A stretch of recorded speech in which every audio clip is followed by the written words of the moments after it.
মূল কথা হলো, আমি আপনাদের পরিষ্কার করে বলছি, আমাদের সরকার এটা বক্তৃতার জন্য বলতে, আমি একজন মানুষ, আমি পালিয়ে যাব না, আমি মিথ্যে কথা বলে রাজনীতি করি না, এতে যাওয়া হবে।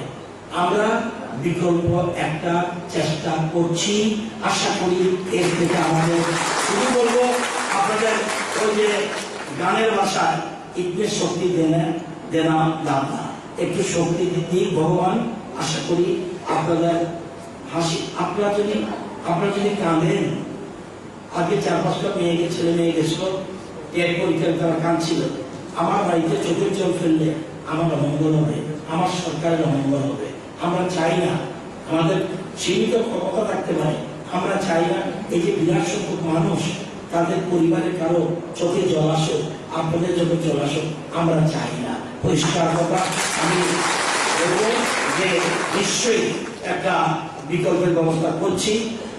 অ্যাক্সিডেন্টলি যদি এই তারিখে আগে মরে যায়, তাহলে দাবি রাখবেন না আমার প্রতি, সরকারের প্রতি দাবি রাখুন, আমার প্রতি দাবি রাখবেন না। আর যদি বেঁচে থাকি, আশা করি একটা গতি হবে।